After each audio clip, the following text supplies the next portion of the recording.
Hi, I'm Les Kiger, this is Zilla, and we're here today to share with you this Equuality Tidbit.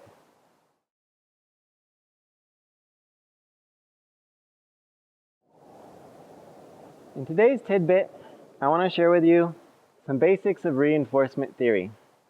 Reinforcement theory is basically the science that describes how we communicate and learn. So anytime we need to share a new idea with our horse and create new understanding, we're going to use some kind of reinforcement.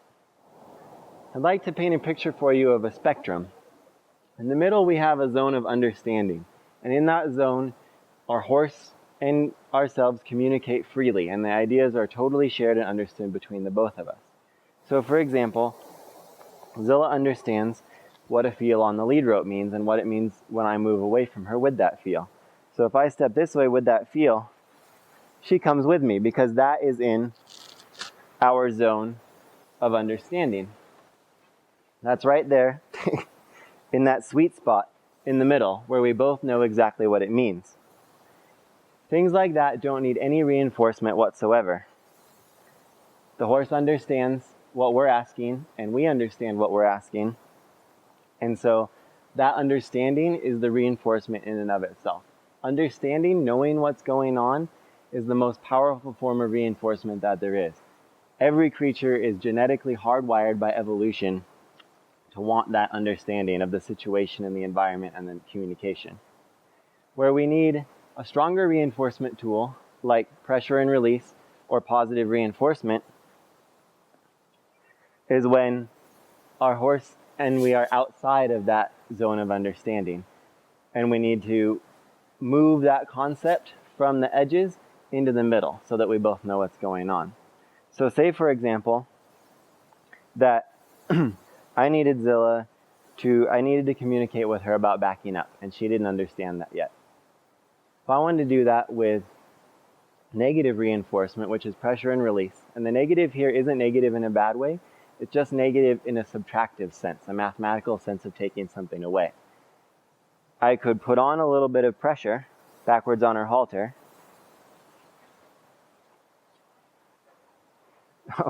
She's going to try and bow for me. So say I wanted to teach her to bow.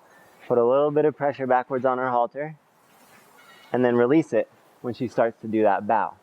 So I put on the pressure and then I negate it, I take it away, I release it when I get a response. That is negative reinforcement, and that's a way of taking an idea from the outside of understanding and bringing it into the middle. Same thing if I were going to teach this following the feel. I would put on pressure with the rope and then let it go as soon as she responded. As you can see, it's not negative. The horse doesn't dislike it.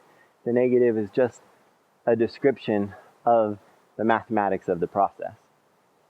Now, the other way to teach is with positive reinforcement, which usually with horses involves using some kind of food reward and doing some kind of clicker training.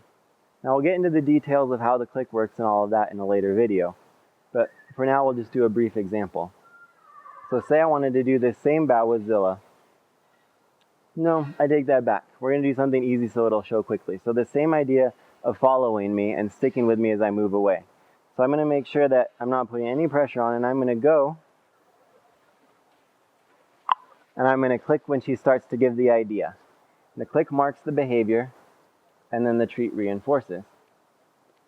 We'll go again, and if she sticks with me, click and a treat. So that's positive reinforcement because it's additive. There is a reward added in for the behavior, and there's nothing to take away. There's only something extra to give. Now, the last thing I'll say about all of this, two last things. One is to just reiterate that the whole point is to get into the middle in that zone of understanding where the horse and you both know what's going on and you don't have to use any kind of overt reinforcement like this. The other one is that many people like to be really strongly on one side or the other. They like to only train with treats. She's going to start offering her tricks. Good girl, Zilla.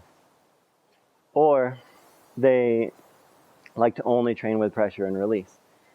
I like to have both tools in my tool belt because I never know what kind of a situation is going to come up with my horse and what's going to be the easiest way to take those ideas from out here and move them into the zone of understanding.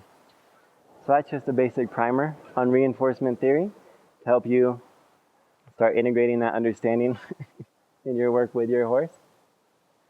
And I hope that it helps you out and gets you started thinking about those things. I look forward to sharing more in future videos. As always, if you have any thoughts or suggestions or ideas or stories about how this works for you or questions, please leave them in the comments below. Thank you so much.